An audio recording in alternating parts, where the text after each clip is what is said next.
Look at this dress. I really like how it turned out. It has a handkerchief skirt, which was a late night last minute decision. It has some easy to put on shirt back, and the front has this like plunging neckline. Look, this is kind of it's not what it was supposed to be. It's kind of a failure. So basically, when I started making this dress, I needed it for a very specific occasion. I was traveling to Lençóis Maranhenses, which is this beautiful place in the north of Brazil. The trip is a little bit of a rustic trip. It's basically a trekking. It's the dunes and it's a lot of sand, a little bit of water. And the sleeping situation is sleeping in hammocks, sharing bathrooms, that kind of thing. And you might be thinking, well, you don't need a dress for that. I kind of don't, but I did read about some people's experiences in this trip, and some women suggested taking a long, easy to put on dress to get changed underneath. It would help in the bathroom time. So that's what I set out to do. But since I'm taking a dress on my backpack, I'm making space for it in my backpack, I wanted to make it pretty to take nice photos with. So that's the idea for the dress. Then I went to the fabric supply shop first before designing, and they had this beautiful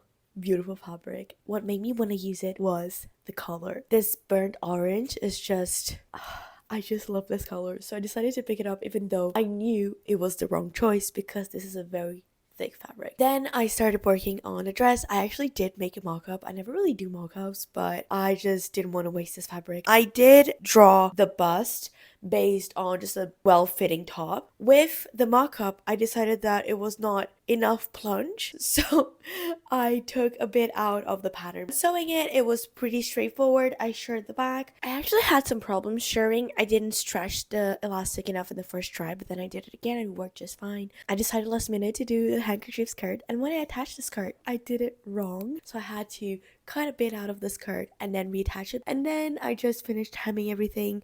The dress turned out okay. Because of this plungy neckline, every time I would like put it on the trip, it would kind of, it would kind of show my boobs sometimes. So it wasn't as practical as I intended it to be. But that was obviously all my fault because I just made it lower here to make it like sexier, I guess. On top of it not being too practical, this fabric wet shows a lot, which is normal with fabrics, but the thicker the fabric, I feel like the more you can see that it's wet. So that wasn't too good, and it is a little bit of a heavy fabric, so it weighed a little bit more than it should in my backpack. It just kind of was a failure for what I made it for, but it did look very nice on the photos, if I may say so myself. I think it looked really cool. And I think it's just a good dress for me to wear on the day-to-day, to the mall, or even something a little bit fancier than that. Anyway, I just wanted to talk about it because I really like this dress and I loved sewing it. I don't usually sew, but I feel like I should get back to it because I think, I did a decent job at it. And yeah, this is my dress.